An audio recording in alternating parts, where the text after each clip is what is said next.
Sefarad presenta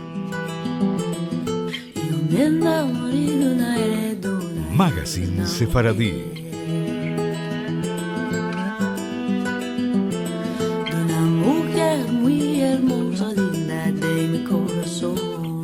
Una producción de Radio High y Radio Sefarad.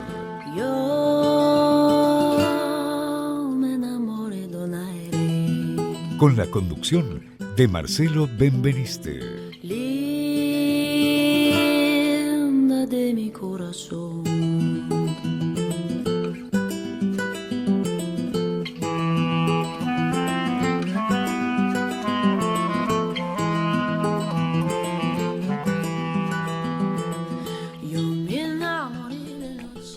Hola amigos, qué gusto volver a encontrarnos en esta nueva emisión de Sefarad Magazine Sefaradí, programa número 520. Y saben, cada tanto me gusta volver en el Magazine Sefaradí a los orígenes, no dar todo por sabido y comenzar desde el principio, no solo para comprender mejor los hechos que dieron lugar a la conformación del colectivo sefaradí, sino porque siempre hay público que se va agregando que hace que sea necesario contener e informar.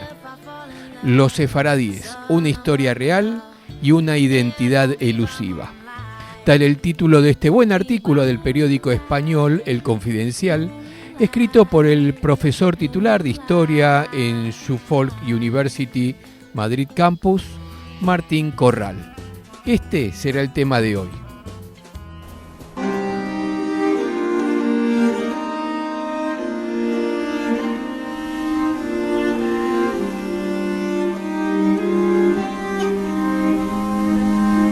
Los sefaradíes son descendientes de los judíos que vivieron en la península ibérica antes de la expulsión de 1492. El nombre procede del término sefarad, de incierta identificación que aparece en el libro profético de Abdías.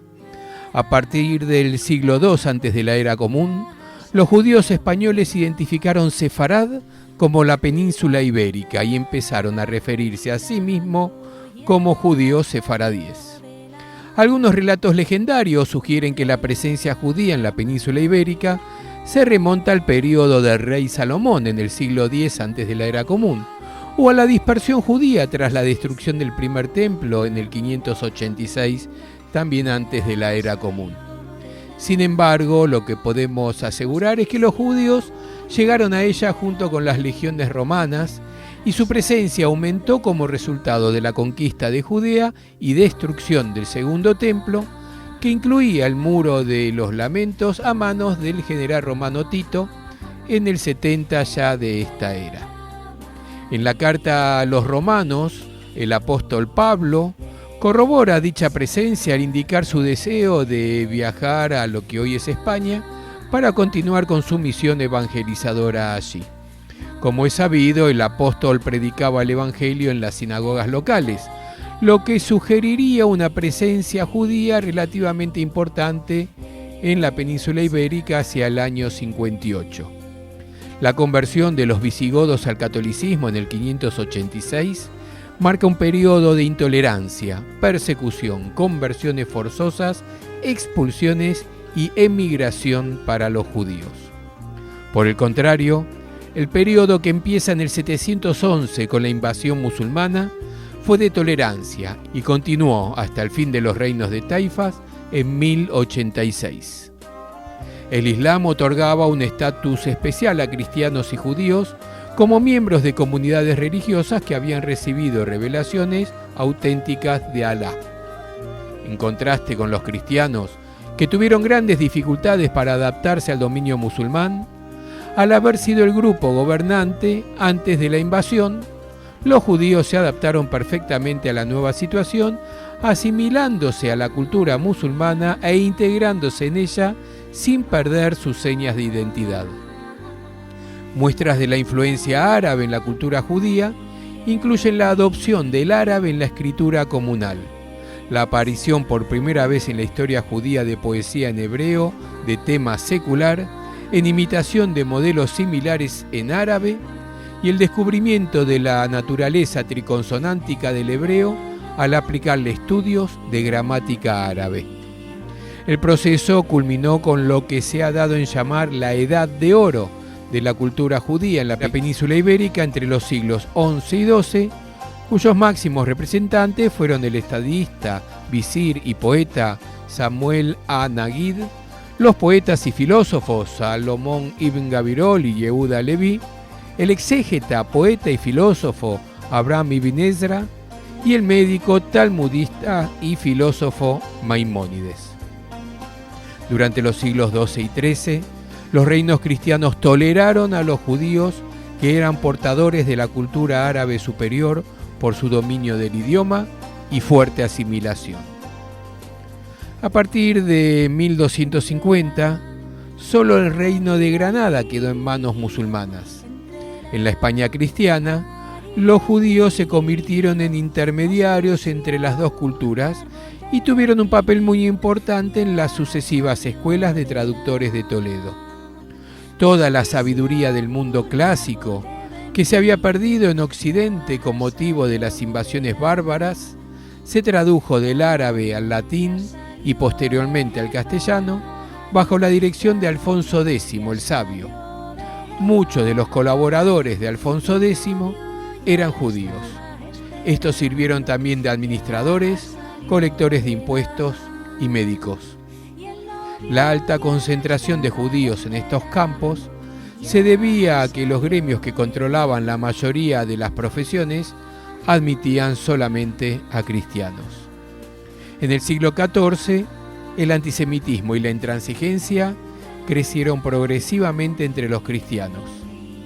La peste negra hizo que se acusara a los judíos de envenenar los pozos de agua, y la guerra civil entre Pedro I y su medio hermano Enrique de Trastámara hicieron que el antisemitismo aumentara rápidamente. El punto de no retorno en las relaciones entre cristianos y judíos se produjo en 1391, cuando las juderías de Castilla y Aragón fueron saqueadas e incendiadas. Los judíos tuvieron que elegir entre la conversión forzosa o la muerte. Miles de ellos murieron y miles se convirtieron para salvar sus vidas. Las comunidades judías en la península nunca se recuperaron por completo. Otra consecuencia de esta revuelta antijudía o pogromo fue el surgimiento de los conversos o cristianos nuevos, una nueva clase social. La imposibilidad de separar a este nuevo grupo de conversos de aquellos que no se habían convertido llevó a los reyes católicos a establecer la Inquisición, institución dedicada a la supresión de la herejía en el seno de la Iglesia Católica en 1478. La Inquisición como tal no tenía autoridad sobre los judíos que no se habían convertido. Finalmente, la imposibilidad de separar los dos grupos hizo que los reyes católicos emitieran en marzo de 1492 el edicto de expulsión de los judíos, poniendo fin de esa manera a 1500 años de presencia judía en la península ibérica. Dicho decreto ordena la salida definitiva de los judíos en el plazo de 4 meses. Algunos decidieron convertirse al cristianismo para evitar la expulsión, y otros muchos, algunos hablan de 100.000, otros de 200.000, fueron al exilio. Inicialmente Portugal y el Reino de Navarra acogieron a los judíos, de donde fueron posteriormente expulsados en 1497 y 1498 respectivamente. ¿A dónde fueron? De Portugal fueron al norte de Europa, Inglaterra y Flandes. Los de Navarra se instalaron en Bayona. La diáspora sefaradí en sucesivas etapas se estableció en el norte de África, en ciudades como Fez, Orán, Túnez, Alejandría. El Oriente Próximo, Gaza, Jerusalén, Tiberías, Safed, Acre, Damasco y Beirut. Italia, en Génova, Pisa, Florencia, Ferrara, Venecia, Padua, Roma y Nápoles. Los Balcanes y el Imperio Otomano, donde gozaron de una gran prosperidad como en Atenas, Salónica, Belgrado y Constantinopla. El norte y centro de Europa, Londres, Rouen, París, Rotterdam, Ámsterdam, Hamburgo, Cracovia, Viena, Budapest y finalmente las Américas. Durante el siglo XVII la presencia en Ámsterdam de marranos, o sea, de conversos que judaizaban ocultamente procedentes de Portugal, fue muy importante. El filósofo sefaradí Spinoza fue uno de ellos. La presencia sefaradí en los Estados Unidos se remonta a 1654, cuando 23 judíos sefaradíes llegaron a la colonia holandesa de Nueva Ámsterdam, lo que hoy es Nueva York, huyendo de las autoridades portuguesas de Recife en un navío de bandera francesa. Allí establecieron la primera sinagoga en Estados Unidos, la Congregación Shearit Israel, conocida popularmente como la Sinagoga Española y Portuguesa de New York, que sigue en funcionamiento. Durante la Edad Media, estamos entre el año 1000 y 1492, los judíos de España formaban una comunidad muy numerosa, quizás el 50% del total de la población judía mundial. Sin embargo, a partir de la segunda mitad del siglo XVII, su importancia, en términos cuantitativos, empezó a decrecer. En la actualidad, se estima que solo un 10% de los judíos de España es de origen sefaradí.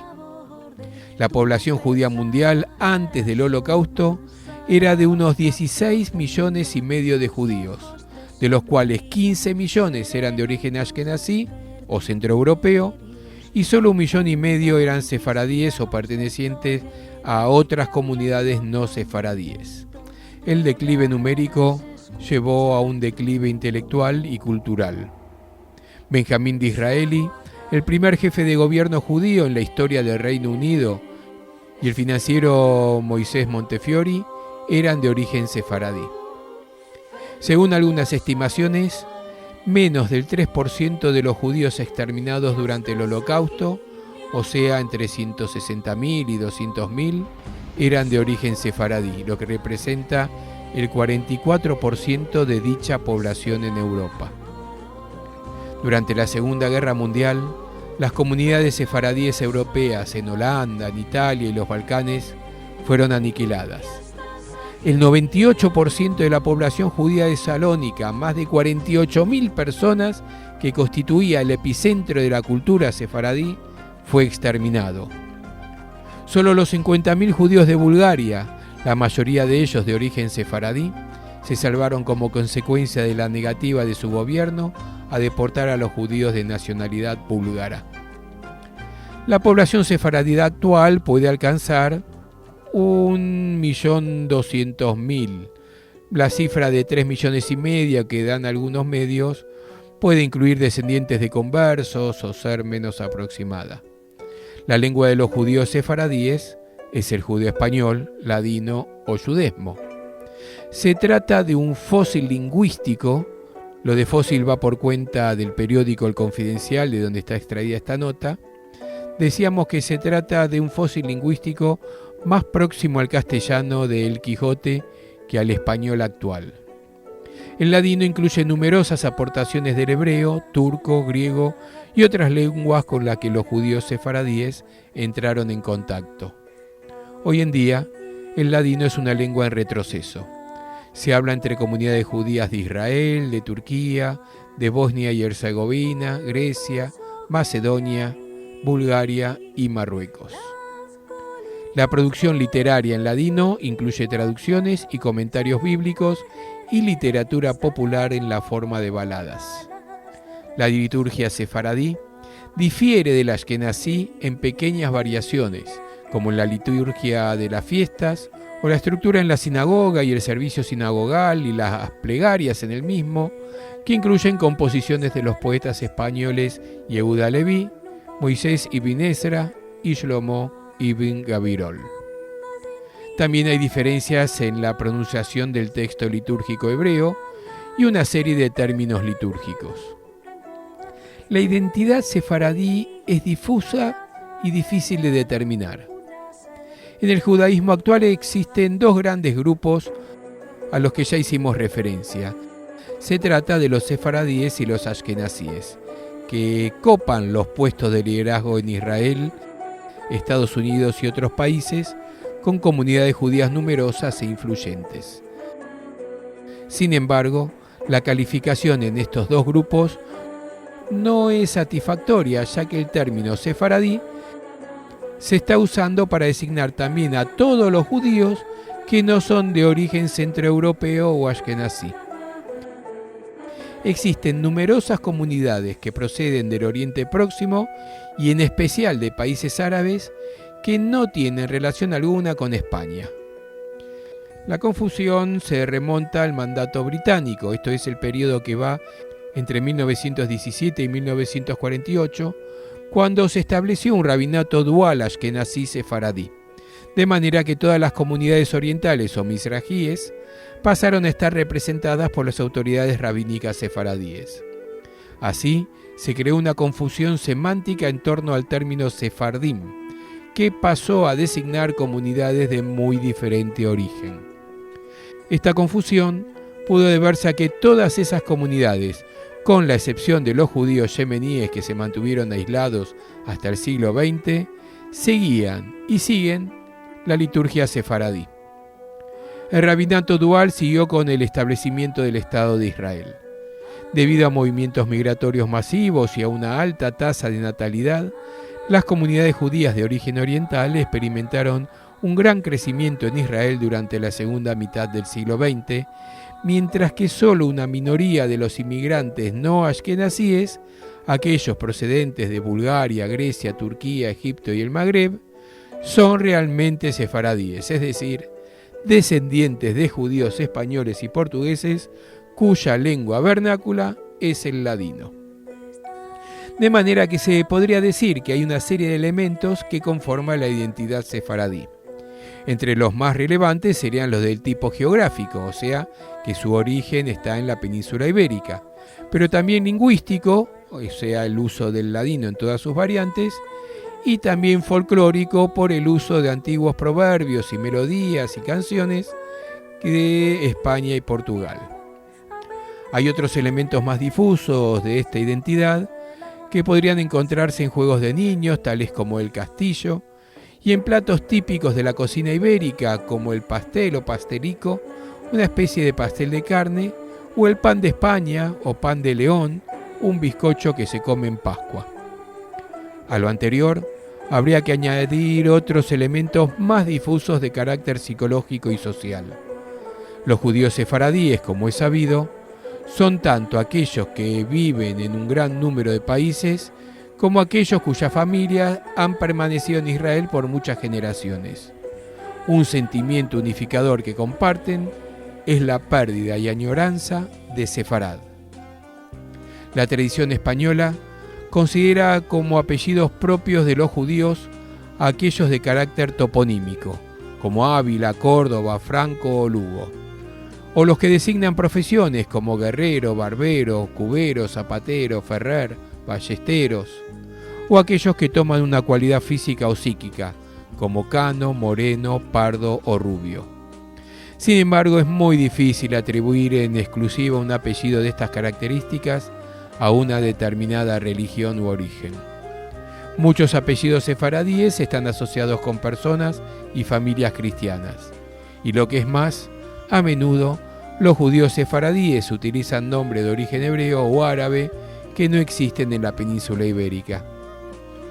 Finalmente, después de 1492, muchos marranos cambiaron sus apellidos para ocultar su origen judío y evitar así las persecuciones. Era práctica común adoptar el nombre de la iglesia en la que fueron bautizados, como Santa Cruz o Santa María, o la palabra Mesías, el Salvador, o incluso el apellido del cristiano viejo que los apadrinaba, como Mendoza o de la Caballería.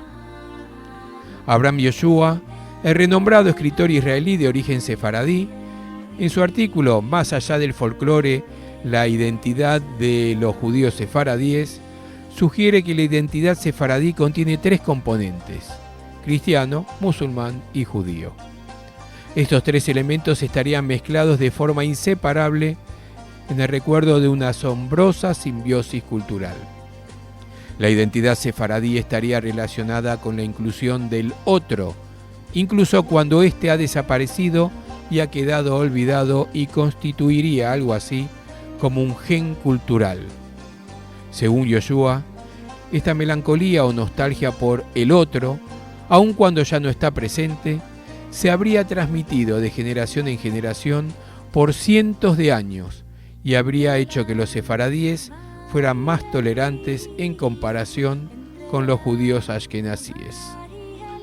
Una exigua minoría de sefaradíes que estuviera en condiciones de trazar documentalmente su ascendencia podría demostrar de forma irrefutable su origen sefaradí desde un punto de vista, digamos, legal. Sin embargo, la identidad sefaradí abarca eso y mucho más.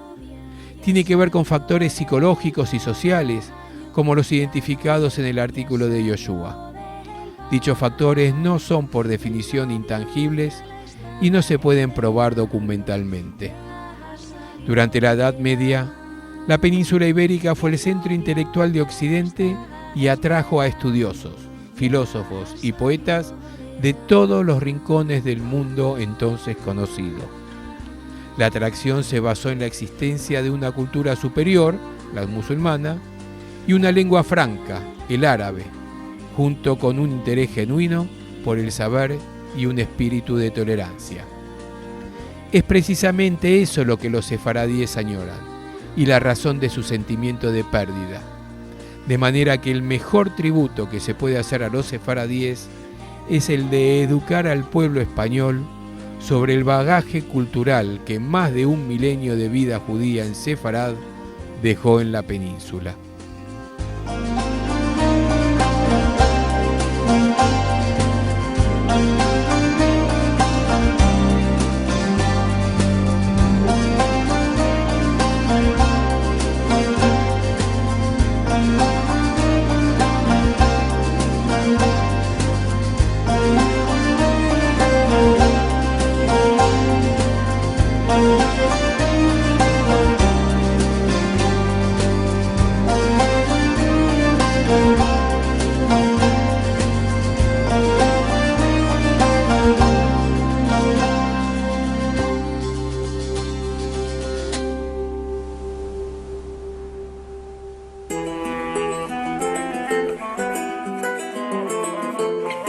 Agenda Sefaradí.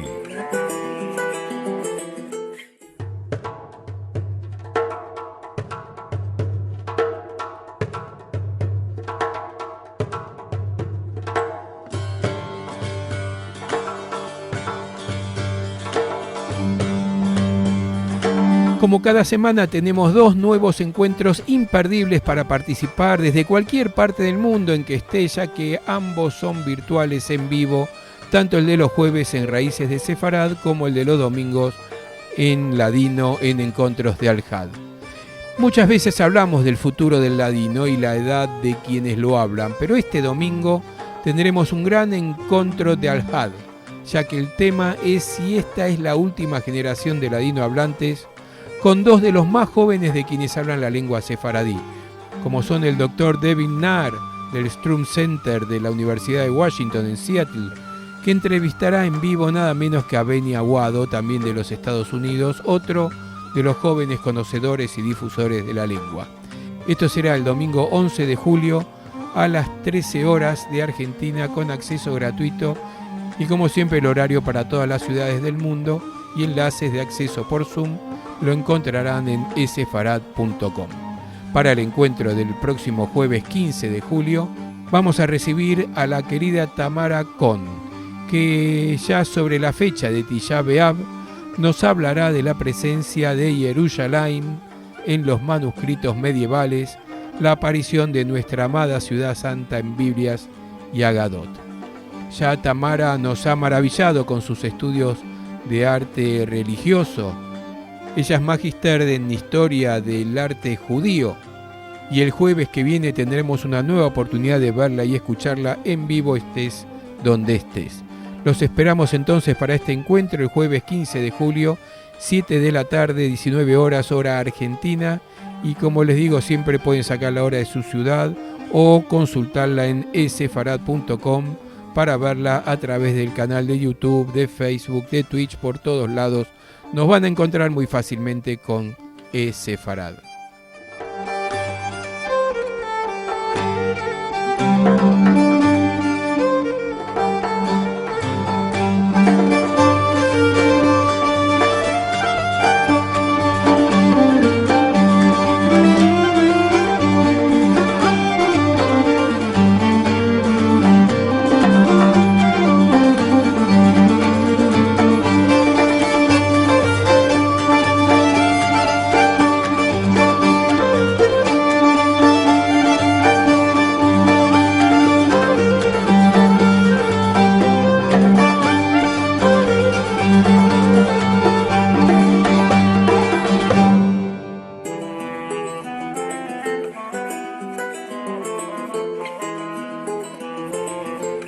Música.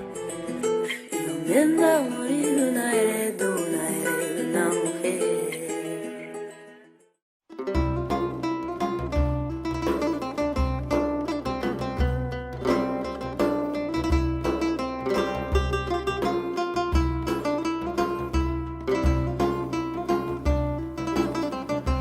Y nos vamos. Mi nombre es Marcelo Benveniste. Los espero una vez más para dentro de una semana en una nueva emisión de Sefarad Magazine Sefaradí, a lo largo de la programación de todo el viernes de radiosefarad.com y los domingos a las 6 de la tarde por radiohigh.com. Recuerden que toda la agenda está en sefarad.com o pueden registrarse en las redes sociales, en Facebook y en Twitter especialmente, que ahí se van a enterar de todo lo que sucede en el mundo sefaradí, de las actividades y mucho más.